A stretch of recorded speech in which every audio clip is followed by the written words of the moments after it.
Hozir sizlar bilan uy sharoitida restorancha salat qilamiz issiq. Yarim cho'mchdan sal kamroq yog' solib qizdirib olamiz. Yog'imizga hech narsa solmasdan turib birinchi chesnok, bu yerda ziravorlar qo'shib yuboramiz. Menda tuz, sladkий paprika krasniy, achchiq paprika krasniy, murch qo'shganmiz. Xohishga ko'ra chesnochni priprava ham qo'shib yuborishingiz mumkin. Mana hammasini sovordik. O'zini qo'rib tashlaymiz ozgina yog'da. Asosiy qoida chesnok kuyib ketib qolmasin.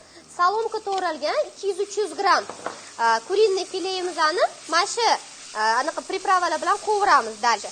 To'g'imizni ko'rsizmi qanaqa chiroyli rang oldi.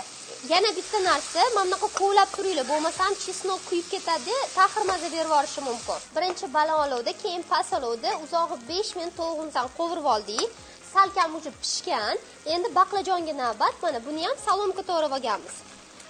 Baqlajonni ham solib yana qovuramiz. Endi gazimizni tegi sal balandroq bo'ladi. Baqlajonimiz o'lib, o'zidan sok chiqardi. Ana endi 3 xil svetofor bolgarskiyimiz, bu ham mana salomka to'g'ralgan. Qo'shib yuboramiz. Endi unaqa uzoq 5 minut emas, maksimum 2-3 minut qovuramiz. Bu tezroq bo'ladi. Uje hozirdan ishtahalarim ochilib ketyapti. Gazni tegini o'chiramiz. Boydan beri baland olovda edi. Pomidor bilan bodring, salomka to'g'ralgan bu ham. Issiqligicha qo'shib yuboramiz. Mana issiqligicha qo'shib yubordik. Ehtiyotkorlik bilan aralashtiramiz. Voy, kechirasizlar.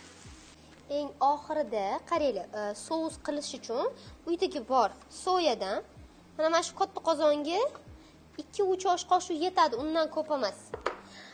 Mayda to'g'ralgan ukrop bilan kinza, to есть kashnichimizni sovoramiz. Endi xohishingizga ko'ra olivko'y maslo solsangiz bo'ladi, anorli souslar bilan zapravka qilsangiz bo'ladi, juda ham zo'r chiqadi. Men ko'proq uy sharoitidagi горячий salat bo'lishini xohladim. Bir ishtahalarni oching. Bugun srazu olib qilvormasanglar bo'lmaydi bu salatimizni. Keyin bilasizlarmi nima? Men bu yerda kurinniy file ishlatdim, lekin bemalol go'shtni ham xuddi shu usulda qilishingiz mumkin. Salatimizga yana ham noodatiy maza berish uchun 1-2 osh qoshiq kunjutimizni yog'siz qizib turgan skоворodkada uzog'i 1 minut chiroyli qizartirib olamiz. Qizartirib oldik. Sekin-sekin sepib qo'yamiz. Xohishingizga ko'ra sal ochroq qilishingiz ham mumkin. Qolganini mana salatimizga qo'shib yuboramiz-da, bir rov aralashtiramiz. Bismillahirrohmanirrohim. Mazasi gap bo'lishi mumkin emas. Olinglar.